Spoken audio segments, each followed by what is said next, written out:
Let's have a session on AQA Paper 1 for A-Level Business. So this is exam guidance and it's based on your advanced information. The link for your advanced information is in the description box below. Please ensure you've looked at it thoroughly. So the first thing to look at, getting ready for Paper 1, is the structure of the paper. So the first thing you'll be presented with in Paper 1 is 15 multiple choice questions. Now a good way to practice that is look at sample questions, and there's sample questions in Unit Recaps AQA A-Level Business.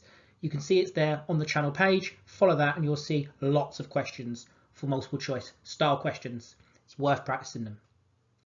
The next thing you're going to see when it comes to your Paper 1 is likely 2 calculation questions, and for that you'll want to practice numeracy questions, often ones that students feel that they could easily drop marks on, so it's well worth practicing them, and some example questions are there also on the channel page. See the numeracy practice playlist. The next thing you're likely to be presented with is 3 9-mark questions. 9-mark questions, again, if you're struggling with those 9-mark questions, see the model answers playlist. You can see it there. Click that, it's on the channel page. It's worth checking that out too. Now, 25 markers, this is the important bit. Now you will know that you have 2 25-mark questions that you will need to answer. In section C, you'll have a choice of 1 from 2, and in section D, you'll have a choice of 1 from 2. Now an important thing with 25 markers, model answers playlist to see a sample of how you could write a 25 marker. Also, if you click the card up there, you'll have a technique video on how to answer those 25 markers. Number 2, quantitative information.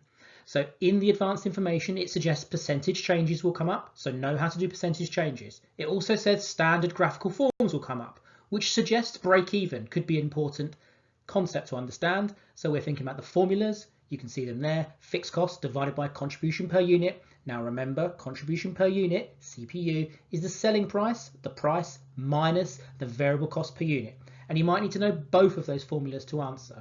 Or you might need to remember that total contribution equals total revenue minus total variable costs. And don't forget, the margin of safety is the actual level of output minus the break-even level of output. Now it could be that you have to construct or you need to change break-even, cost or revenue lines. Now to do that, click the card up there on the impact of revenue or costs changing on break-even output. An important concept to have locked down. How do you move them? Do you pivot them or do you shift them or do you do both? Click the card up there. Also, don't let inventory control charts slip you by, so make sure you've gone on top of those. Number 3, important models I suggest you have locked down for Paper 1. Stakeholder mapping, extended marketing mix, Boston Box, the product life cycle, Hackman and Oldham, strategic drift, Kaplan and Norton, Elkington, Ansoff matrix, Bowman strategic clock, Porter's generic strategy, Lewin's force field analysis, and Cotter, and network analysis. All of those, the links to every single model there is in the description box. Just click the model that you need to find out more details about. Number 4, 25 marker preparation. So there's clearly examiner favourites and it's worth going through these because it will have you ready come those 25 markers. So you might want to have a practice at doing a marketing mix style question. Perhaps something like, to what extent is price or place or promotion or product the most important element of the marketing mix? That's a good question to have rehearsed and practiced as part of your revision. And remember all the 7 P's, so the extended marketing mix. And remember, with those extra 3 P's within the extended marketing mix, people is to do with the service economy, physical is to do with service outlets, and process is about transactions. So have all of those dimensions locked down. And soft focus. So it could be a question on market development and or product development. It could be an angle. An example question, is market development the best path to increase profitability for all businesses? Never fall for the all businesses. You need to be specific within that. Now, if this type of question come up, maybe the pros would be new markets with faster growth, and yeah, you'll get economies of scale.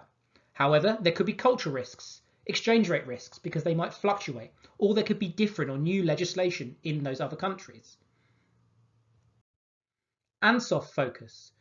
Other questions to think about, which is riskier, the product or the market development side?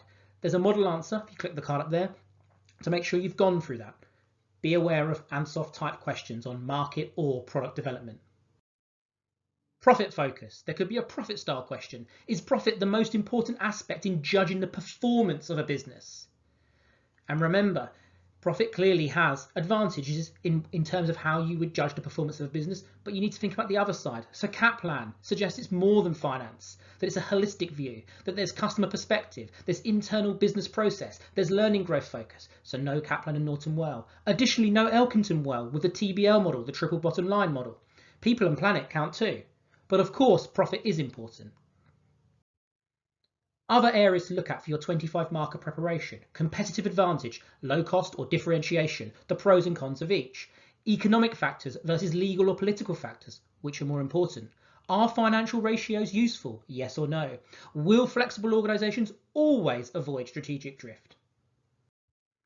Best of luck for paper 1, and I'll see you at the next sesh.